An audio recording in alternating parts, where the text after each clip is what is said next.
அண்மை செய்தி. தொழிற்சாலையிலிருந்து மீட்கப்பட்ட 145 பேரை சமுதாய கூடத்தில் தங்க வைக்கும் பணியானது தற்போது மேற்கொள்ளப்பட்டு வருகிறது. தொடர்ந்து அவர்கள் தங்க வைக்கப்பட்டு அவர்களது விவரங்களை சேகரிக்கும் பணியில் அதிகாரிகள் தொடர்ந்து ஈடுபட்டு வருகின்றனர். இதுகுறித்த அண்மை செய்தியை தற்போது நாம் பார்த்துக் கொண்டிருக்கிறோம்.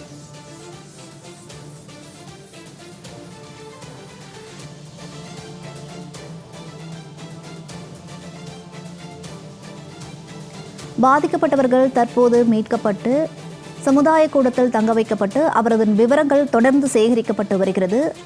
கூடுதல் விவரங்களை வழங்குவதற்காக நேரலையில் நமது செய்தியாளர் பார்த்திபன் இணைகிறார். விவரங்களை கேட்டறியலாம். வணக்கம். தற்போது அங்கு இருக்கக்கூடிய கல் சூழல் என கூடுதல் விவரங்களை பதிவிடுங்க.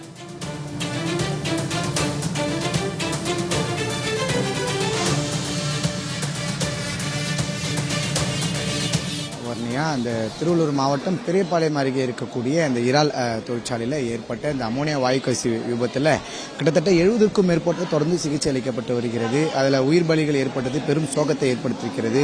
அந்த தொழிற்சாலையில் மீதம் இருக்கக்கூடிய தொழிலாளர்களை மீட்டு வந்து அருகில் இருக்கக்கூடிய ஒரு சமுதாய கூடத்தில் வைத்து அரசு அதிகாரிகள் கணக்கெடுக்கும் பணியில் ஈடுபட்டு கொண்டிருக்கிறார்கள். அதாவது அவர்களிடமிருந்து ஏதோ ஆவணங்கள் இருக்கிறதா, அதாவது ஓட்டர் ஐடி, அது மட்டும் ஆதார் கார்டு உள்ளிட்ட இது போன்ற அரசு சார்ந்த ஆவணங்கள் இருக்கிறதா என்று கேட்டு அவர்களிடம் வந்து இந்த கணக்கெடுக்கும் பணியில வந்து விஓ, ஆர்ஐ உள்ளிட்ட அதிகாரிகள் இங்க ஈடுபட்டு கொண்டிருக்கிறார்கள். வட்டாட்சியர் தலைமையிலான அதிகாரிகள் இங்க ஆலோசனைகளை மேற்கொண்டு வரக்கூடிய சூழல்ல ஒரு பகுதியில் அவர்களுக்கு தொடர்ந்து இங்க வந்து முதற்கட்ட சிகிச்சை, அதாவது ரத்த அழுத்தம் எப்படி இருக்கிறது, சுகர், பிபி இது போன்ற வந்து சிறிய வகையான அந்த பரிசோதனை மேற்கொண்டு செவிலியர்கள் வருகிறார்கள்.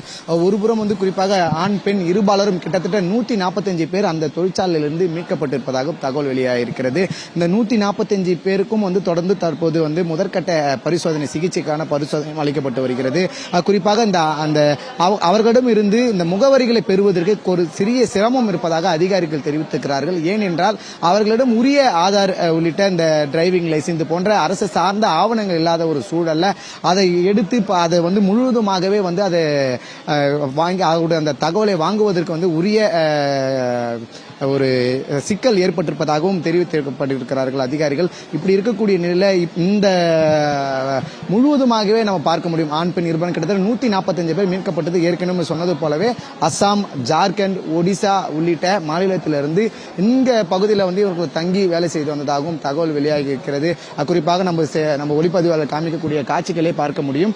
இவர்கள் அனைவருமே தற்போது நம்ம நேரில் பார்க்கக்கூடிய இவர்கள் அனைவருமே அந்த இறால் தொழிற்சாலையில் பணி செய்து வந்ததும் குறிப்பிடத்தக்கதுதான். தொடர்ந்து இவர்களுக்கானது அந்த சிகிச்சையானது தொடர்ந்து அளிக்கப்பட்டு இவர்களுக்கு தேவையான அந்த உணவு, முதற்கட்ட குடிநீர் உள்ளிட்ட உபகரணங்கள்லாம் இவர்களுக்கு வந்து சாப்பிடுவதற்கு உணவும் வழங்கப்பட்டு வருகிறது. இவர்களுக்கு இப்போ உடுத்துவதற்கு அடுத்த உடை இல்லாமல் தாங்கள் இதே நிலையில் நாள் முழுவதும் இருப்பதாகவும் தெரிவித்திருக்கிறார்கள். எனவே இதுக்கும் அரசு சார்ந்தவர்கள் வந்து அதிகாரிகள் உரிய நடவடிக்கை மேற்கொள்ள வேண்டும் என்று தெரிவித்திருக்கிறார்கள். குறிப்பாக அது மட்டும் இல்லாமல் இங்க வந்து சிகிச்சை அளிக்கக்கூடிய காட்சிகள் பார்க்கணும். அதிகாரிகள் வந்து தற்போது பார்க்கக்கூடிய நேரடி காட்சிகளை பார்க்க முடியும். திருவள்ளூர்ல இந்த அதிகாரிகளுக்கு தற்போது பாதுகாப்பு வழங்கும் விதமாக உரிய மருந்து வசதிகள் செய்து தரப்பட்டிருக்கிறது. அதாவது சொல்ற போறமே அவங்களுக்கு வந்து பிபி மாத்திரை, பேராசிட்டம் உள்ளிட்ட அந்த மாத்திரைகள், மருந்து மாத்திரைகள் வழங்குவதற்கான தயார் நிலை செவிலியர்கள் இங்க வைத்துக் கொண்டிருக்கிறார்கள். ஏதேனும் இங்க இருக்கிறவர்கள் திடீரென்று ஒரு மயக்க நிலைக்கு ஏற்பட்டால் கூட அதற்கான அந்த மருந்து தேவைகளும் வந்து இந்த குளுக்கோஸ் உள்ளிட்ட மருந்து தேவைகளும் வந்து இவர்களுக்கு வழங்கப்பட்டு வருகிறது. குறிப்பாக இங்க இருக்கிறவர்களுடைய நம்ம செவிலியர்கள் எல்லாமே கேட்கலாம். குறிப்பாக அம்மா, இப்போ இவங்களுக்கு சிகிச்சை தொடர்ந்து முதற்கட்ட சிகிச்சை கொடுத்துன்னு வரீங்க. இப்போ எந்த மாதிரியான மருந்து மாத்திரைகள் கொடுக்குறீங்க? எந்த மாதிரியான ஒரு முதற்கட்ட ஆரம்ப சிகிச்சை இவங்களுக்காக இப்போ உதாரணத்துக்கு சொல்ல வேண்டுமா? பிபி, சுகர் செக் பண்றது எந்த மாதிரியான செக் பண்றது? உதாரணத்துக்கு நம்ம சொன்னா என்ன, அவங்க கேஸ் வந்து இன்ஹேல் பண்ணால சேச்சுரேஷன் லெவல் வந்து பார்த்துட்டு அவங்களுக்கு என்ன ஒரு பேனிக் ஆகி ஒரு கிடினஸ் ஆயிடுவாங்க. ஓஆர்எஸ், குளுக்கோஸ் போடுறதுக்கான ஐவி ஃப்ளூயிட்ஸ், மற்ற எமர்ஜென்சி மெடிசன், ஒரு ஹெட் ஏக், ஃபீவர், ஒரு பேனிக்கா இருக்கவங்களுக்கு வந்துட்டு ஒரு ரீஹைட்ரேஷன் தெரப்பி எல்லாமே ப்ரொவைட் பண்ணிட்டு இருக்கோம் சார். வந்துட்டு குறிப்பா அம்மா இதுல இப்ப பாத்தீங்கன்னா எந்த வயது உட்பட்டவர்கள், அதாவது ஒரு 16, 17 இல்ல அதற்கு மேற்பட்டவர்களா அவ்வளவு சிகிச்சை இது எடுத்த வரைக்கும் எல்லாமே வந்து 18 வயசுக்கு மேலதாங்க சார் இருக்காங்க. வந்துட்டு 18 வயசுக்கு மேல 30+, 40+ வந்துட்டு 1 or 2 மெம்பர்ஸ் தான் இருக்காங்க. ஒரு 20 தான் நாங்க செக் பண்ணல. மற்றபடி எல்லாமே வந்துட்டு above 18 தான் இருக்காங்க. வந்துட்டு குறிப்பா நம்ம திருவள்ளூர் மாவட்டத்துறை சார்பாக இந்த முன்னேற்பாடுகளை வந்து அரசு சார்ந்தவர்கள் எடுத்திருக்கிறார்கள்.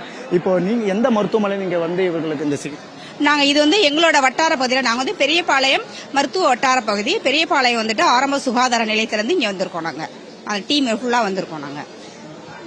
குறிப்பா வந்து இவர்களுக்கு கொடுக்கக்கூடிய அந்த பேராசிட்டல் மாத்திரைகளா இருக்கட்டும், அடுத்தது குளுக்கோஸ் டீஹைட்ரேஷன் ஆச்சுன்னா பாடிக்கு தேவையான நம்ம குளுக்கோஸ் பவுடரா இருக்கட்டும், இதெல்லாம் போதிய அளவுல வந்து அரசு சார்பில் உங்களுக்கு கொடுக்கப்பட்டிருக்கிறதா? உங்களுக்கு கொடுக்கப்பட்டிருக்கு, எல்லாமே கொடுக்கப்பட்டிருக்குங்க சார். வந்துட்டு இது எல்லாமே இந்த ஓஆர்எஸ் பவுடரு, குளுக்கோஸ் எல்லாமே நாங்கள் வந்து எமர்ஜென்சிக்கு தேவையான எல்லாமே வந்துட்டு அரேஞ்ச் பண்ணி ரெடி பண்ணி வச்சிருக்கோம். டீம் டாக்டர்ஸ் ஃபர்ஸ்ட் எய்ட் பண்றதுக்கு எல்லாருமே வந்துட்டு ரெடியாக இருக்காங்க சார். வந்துட்டு குறிப்பாக தலைமை செவிலியர் சொன்னதை நம்ம கேட்டிருந்தோம். அவர்களுக்கு தேவையான குளுக்கோஸ் உள்ளிட்ட அனைத்து மருந்து மாத்திரைகளும் அவர்களுக்கு வழங்கப்பட்டிருப்பதாக சொல்லப்படுகிறது. அது மட்டும் இல்லாமல் அவர்களுக்கு தேவையான மருந்து மாத்திரைகளும் வழங்கப்பட்டிருப்பதாக தெரிவிக்கப்பட்டிருக்கிறது. குறிப்பாக அவர்கள் வந்து முதற்கட்டமாக அவர்கள் வந்து இந்த பிபி செக் பண்றது, ரத்த அழுத்தத்தை செக் பண்றதுக்கான கருவிகளும் வைக்கப்பட்டிருக்கிறது. அதற்கான அந்த ஐஸ் கியூப் பெட்டிகளுக்கான மருந்து மாத்திரைகள் வைக்கக்கூடிய பொருட்களும் இங்கே தயார் நிலை இருப்பதாகவும், அதற்கு ஆரம்ப சுகாதார நிலையம் பெரியபாளையத்திலிருந்து ஆரம்ப சுகாதாரத்திலிருந்து இவர்களுக்கு தொடர்ந்து நாங்கள் எந்த நிலை வந்தாலும் அவர்களுக்கு சிகிச்சை அளிப்பதற்கு நாங்கள் தயார் நிலை இருக்கிறோம் என்பதை தலைமை செவிலியர் அவர் சொன்னதை நம்ம கேட்டிருந்தோம். தொடர்ந்து இங்க அதிகாரிகள் கணக்கெடுக்கும் பணியில் தீவிரமாக ஈடுபட்டுக் கொண்டிருக்கிறார்கள் என்பது குறிப்பிடத்தக்கது. வரும்